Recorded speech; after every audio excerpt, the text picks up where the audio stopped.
Hello everyone, it's Lindsay, and today I have a simple tip Tuesday for you guys. I've been recently sharing this little traveler's notebook insert that I have been using to store my kit supplies. I've been getting lots of questions about it. I wasn't going to do a video because this was actually 100% inspired by a video that Bethany from Southern Couture did, and I will link her video down below. She was making these fun little sticker booklets for the new products from Illustrated Faith and Dayspring, and I just took her idea and scaled it down to traveler's notebook insert size, and then I kind of ran with it and made these inserts to carry all of my kit goodies. So I also have a video all about traveler's notebooks that I'll link down below if you have questions about what a traveler's notebook is and all that goodness. I'll link that video. But so this insert is specifically made to fit in a traveler's notebook,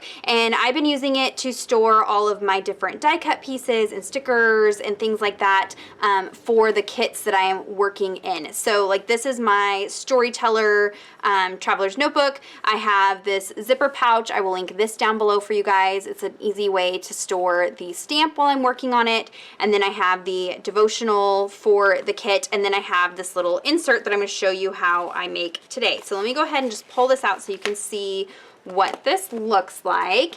And all you need is a piece of pattern paper, 2 pieces of cardstock, some clear transparency or just the plastic packaging that you might have from your supplies, and some double-sided adhesive, and that's it. It's really, really simple. So this whole booklet is just made with 2 pieces of cardstock for the inside, and then I made these little pockets, which my double-sided adhesive isn't sticking so great. I may have to go back over and sew these in, which I'll talk about, but I just make these little clear pockets in here, a couple different sizes to put all of the die cuts in. I use some of the leftover paper to make a little paper pocket, and then I also make this little slide-in side one for alphabet stickers and things like that. And then I just tuck the kit stickers right in the middle, and it just slides right into my traveler's notebook system, and it's all good to go. So let me go ahead and show you how I do that. So we're going to start with the sheet of patterned paper. I'm just using one of the ones from the new Beloved Society collection. This is the one that's got flower print on one side and just this kind of like pink pattern on the other side. I will link everything down below for you guys. I'm going to use my trimmer. Now I make these slightly larger than a typical traveler's notebook insert, just so that everything kind of fits a little bit better inside of there. So I make it 8.5 inches tall. I make my tall cut first, and I apparently need a new blade, so we'll see how this goes. It's going to be all kinds of jaggedy. I was cutting stuff earlier. So it's 8.5 inches tall and then 9 inches wide. So I'll go ahead and just cut this down as well. I don't think I have any other blades, so this is just going to be kind of a mess for this one, unfortunately. Okay, and then while I've got my trimmer out, I'm going to go ahead and trim down my pieces of white cardstock. This is just cheap, inexpensive white cardstock. That's 8.5 by 11. So I'm going to leave the 8.5 width, because that's when I turn it on its side, it's 8.5 tall, if that makes sense. So I'm just going to cut off 2 inches. So I'm going to cut it down to 9 inches. I have both pages stacked together. So I've got 9 inches wide by 8.5 inches tall, and then same thing for my outer cover. So that is going to be my booklet. So let me set this aside. Now you can use a bone folder and all that goodness to score the center line, but I just fold this in half. Doesn't have to be anything fancy. I do imagine that I can get, several kits use out of these booklets. So once I'm done with a kit, I can pull all the supplies out and fill it with the next kit, or you can make a new one for each kit and just store all the goodies in these pockets permanently. It's kind of up to you how you want to do that. But I'm just scoring right down the center again. So this is 8.5 inches tall, and now it's 4.5 inches wide. And then same thing for this one. I just want to make sure that I am folding on the correct, I want 8.5 inches, so it's going to be this way. Folding on the correct side. You can see my edges are going to be a little fluffy just because my trimmer needs a new blade. Okay, and then this is just a inexpensive bone folder that I'm using to crease it. So that is going to be my booklet. Now you have a couple options to bind this. You can run this through your sewing machine. It's just 3 pages of paper, so it's not going to kill your sewing machine. So you can go through your sewing machine. There are hand stitching tutorials online. I'll try to find one. I may even have one on my channel. I'll link it down below. I'm just going to use a long-armed stapler, so let me grab that really quick and I'll show you how that works. Okay, so back when I started making my own traveler's notebook inserts, I went ahead and invested in a long arm stapler. Mine is filthy and dusty and dirty, but I just figured since I make a lot of inserts that it was worth the investment, and so this allows me to staple down, you know, into the center of booklets and things like that fairly easily. And so I'm just going to add 3 staples. I want to try to get them as close to the center. This one's a little wonky, but that's okay. Okay, so just like that. And now I know you could use a regular stapler and like open it up and staple down into like foam or something like that and then fold the edges over. There's lots of different ways, but I would just say either grab a long arm stapler or run it through a sewing machine or do the hand stitching. I'll link that hand stitching down below for you guys. So there's just the basic construct of the insert, and then we're going to cut down our transparency to make our pockets. So I'm going to go ahead, and these are going to be 4.5 inches wide by 3 inches tall. So I've got my transparency. I'm going to cut this to 4.5 inches wide ish. And so this leaves this just shy of 4.5 because it's, you know, 8.5 wide. So that's not going to be wide enough, but I'll show you what I'm going to do. So now I'm going to turn this and I'm going to cut these into 3-inch pieces. So I've got a rectangle that is 3 inches tall by 4.5 inches wide, and I can just cut several of these out of this one page of transparency. I have a little bit of waste that I throw away, but it's not too bad. So like this little scrap here is too small to do anything. And so I'm going to go ahead and I'm going to trim this down to 3 inches. So I've got this piece of waste here. I'm going to turn it and now I'm going to make 4.5-inch cuts. So I will still have my 3-inch by 4.5 rectangles with a little scrap there. So there you go. I got several little pocket inserts out of there. You can also, like I said, use the plastic packaging from the die cuts or stamps and things like that if that works better for you, and that's a way to repurpose your trash. But the Heart Layers kit from Illustrated Faith has tons of these heart pieces that I don't want to misplace or lose, so I want to make myself little pockets to put them in. So I'm just using some double-sided adhesive. This is one I think that I got from the Dollar Tree, and it's super crummy, so I would suggest getting some actual score tape. I will link it down below. I just happened to run out, and so this is what I'm working with. You could also just use washi tape to adhere it down in there. You can stitch it if you wanted to, you know, take it over to your sewing machine, however you want to attach these. You also have the option of using the clear pockets from Target, like these ones here. They had them in the dollar spot for back to school.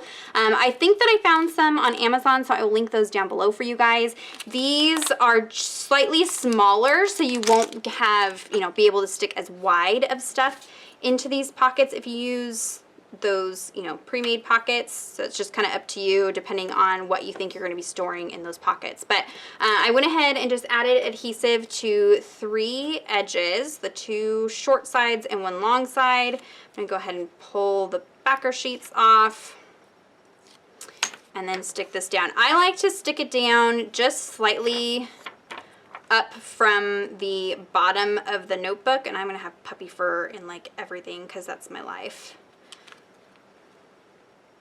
And I try to make it reasonably straight. That isn't too straight. And you don't want it too tight to the page. You can see I have a little bit of a gap, and that is so it's easier to slide things in and out. And then I just like to add a little bit of washi to the bottom just for decorative purposes, but it also kind of reinforces that adhesive. You could also add washi to the sides as well if you wanted to, but I like to try to keep it fairly simple. So I'm just gonna add a little bit of washi at the bottom there, and that just kind of hides a little bit of that adhesive, adds a little bit of interest, and reinforces the bottom of it. And one little trick I have for adhesives is if you heat them up with a heat tool, it activates the adhesive and makes it stick even better. You do want to be careful with clear transparency sheets that you don't melt your plastic, but you can just hit this just for a couple seconds just to activate the adhesive in the washi tape and your double-sided adhesive. I can see I trapped a little puppy fur in there. You can see it doesn't take very much at all, and I'm just going to make sure that all of my adhesive is stuck down really well. And then now I've got a pocket where I can stick my heart. So if I wanted to, you know, do these by color or by size, I can store them that way. So on the first page, I like to just have one pocket. On the second page, I go ahead and put 2 pockets, and then I use the leftover paper scraps to add in some paper pockets as well. So let me go ahead and do that, and I'll come back and I'll show you what I put together. Okay, so I'm going ahead and put in my clear pockets. I added a couple to the front. I accidentally skipped a page, so I've got 2 in the front here, 1 here. I've got one of the paper scraps that I cut down to 4.5 by 3, and then I've got 2 more clear pockets. And then now I'm gonna make the little side pocket for the stickers, this one here. So I take the long piece that we have left. I'm gonna go ahead and cut off the branding strip.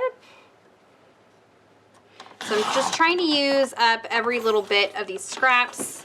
Mind you, this would be much neater if I had a newer blade. So we're just gonna make do. All right, so we're gonna cut this to 8.5 inches tall. Okay. So now we've got it the height that it needs to be, but it's a little bit wide for me. So we're gonna do 1 3/4. Nope, let's do 2. So we'll do 2 inches wide. And then I like to cut the top off at a little bit of an angle, just so that the pocket's a little bit easier to use. So there's our fluffy version, 2 inches wide, 8.5 inches tall, with a little bit cut off of the top there at an angle. And this will be our pocket that we can slide in like larger tip-ins or stamp backers or alphabet stickers if you've got them. So let me set this aside, and then I'll go ahead and add my double-sided adhesive to the long edge here, getting as close to that point at the top as I can. Leave it to me to have like a blunt blade right as I'm going to film. And then double-sided adhesive along the bottom edge, and then that is it. Just those 2 edges get adhesive for this pocket. Go ahead and pull the backer off of that. Again, you could sew these in or use washi tape, whatever you've got, but I like the score tape, so I will be linking that down below. Okay, so I'm going to go ahead and just stick this towards the center there and press that down. And then now we've got a little side pocket where you can add your alphabet stickers. If you've got alphabet stickers, those will just slide right in. And this is why I like it to be a little bit bigger than a standard traveler's notebook, because these sticker sheets, like the ones from By the Well for God, are just should be, yes, exactly the size of a traveler's notebook. But if you were to slide this in with the space that you lose from the adhesive and the folding and all that, this would stick out a lot. So by making this notebook just a little bit bigger than a typical insert, protects most of that sticker when it's in there. You could make it even bigger or wider if you needed it to be, but that allows me to stick stickers. And then I've still got 1, 2, 3 page surfaces if I wanted to put more pockets and things in there, but this is what I'm going to start with, and then I can just stick all of my die cut pieces into here and have them kind of broken up and spaced out. That way I can see things, use them for this here. This pocket you can stick your stamp backers or cards in or tip-ins in, and then in the center of the book I'm just going to slide in my sticker sheet and then slide all of this into my traveler's notebook system, and I've got everything together right where I need it. So I'll go in and fill in all those heart pieces. You could stick tile alphabet stickers, you could stick a paint card with some washi samples into there, and just lots of different things you can tuck into these little pockets, and then you've got everything stored together. So I hope that that was helpful. I hope that that gives you some ideas. Definitely check out Bethany's video down below. She definitely has a different spin on it and does add some extra things in there and a different size, so check that out. If you have any questions or comments, be sure to leave those down below. Check out the description box for links to everything. Give this video a thumbs up if it was helpful. Subscribe to my channel if you're not already subscribed. And until next time, thank you so much. Bye-bye.